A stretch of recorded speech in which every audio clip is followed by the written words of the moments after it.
So one day, this guy has a life-changing realization. The world is ending, the apocalypse is coming, and he's the only one who can save everyone. So let's call him Roch. Roch is a local preacher, he's really charismatic, and a lot of people love him. But one day, he gets into a disagreement with the church he preaches at, and they kick him out. Here's the thing though, Roch is a holy spiritual being, so he isn't gonna let this stop him. And he decides to start his own organization, his own commune, away from everyone. So he asks some of his followers from his old church if they'll move out into the woods with him so that they can start a commune and he can save them that way. And surprisingly, about 12 of them agree to do it. So then Roch and these 12 followers, they pack up everything and they move out of the city and into the woods and they build like a little log cabin and eventually some other structures. So there they are, living out in the woods.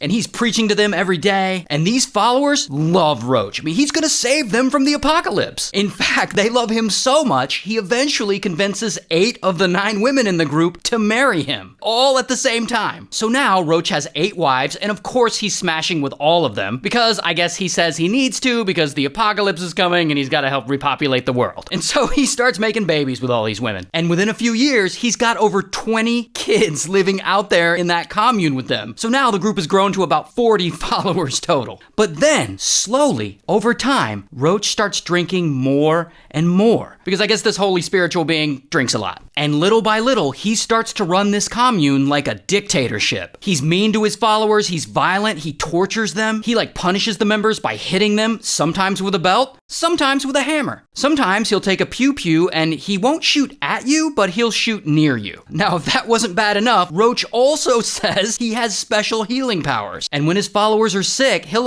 perform amateur surgery on them himself, often making their condition worse. Not to mention there's all kinds of SA and abuse going on there that I won't even begin to describe here. Yet, none of his followers leave, because Roch is a holy spiritual being and he's absolutely going to save them from the coming apocalypse. Spoiler alert, the apocalypse isn't coming. So 2 or 3 years pass and the group is still out there. And one day, an outsider joins them. This guy.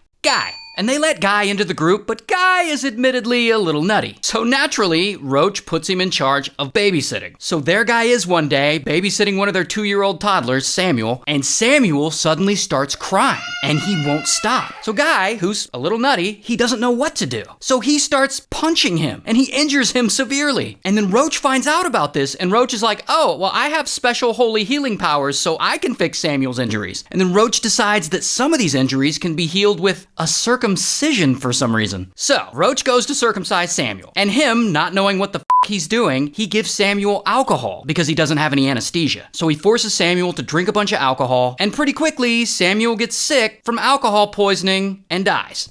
Then, Roch gets mad and blames Guy for Samuel dying. And he decides that Guy needs to be put on trial by the commune and punished. And that Guy's punishment will be castration. So 6 months later, this group holds a trial for Guy. And they find him guilty, and Guy agrees to accept the punishment. And then Roch gets a razor and castrates Guy. And after that, the group starts treating Guy like an outcast, and he's like, F this, and he runs away. And he escapes the commune, and he reports Roch to the police like, this guy Roch just castrated me, and also a kid died. So then soon enough, police come out to the woods, and they raid the commune. And they arrest Roch and some of his followers for going along with everything, and they're all found guilty and sent to prison, and the commune is ordered to disband. Oh, but it's not even close to being over. So Roch is in prison for about 1.5 years, and some of his followers wise up and leave. But some of them don't. And after Roch gets out, he goes straight to his remaining 22 followers. And they move the commune to a new location where no one can bother them. Now, this new location is where it really gets crazy. The punishment gets worse, the torture gets worse, the crazy surgeries get worse. But it's fine, y'all, because Roch is gonna save them from the coming apocalypse. Now, at one point, one of his wives, this woman, Gabby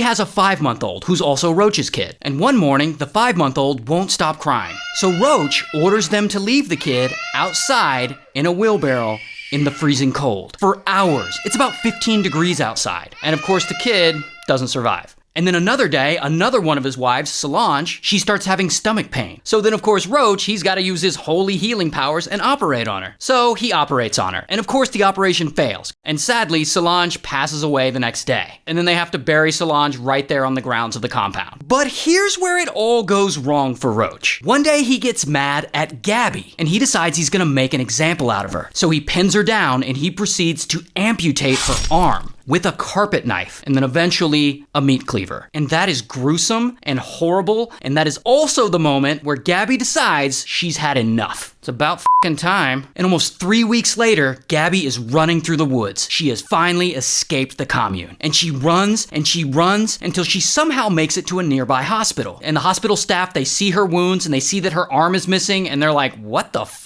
And they report it all to the police. And then police talk to Gabby, and Gabby tells them everything about the punishments, the tortures, the crazy surgeries, the deaths. And then police, they immediately go to raid the commune. But Roch, he knows they're coming, and he's already fled out into the wilderness. And it takes about 6 weeks to find him, but eventually they do, and he finally gets arrested and charged, and ultimately he's sentenced to life. So I guess he's got to be a holy spiritual being in prison now.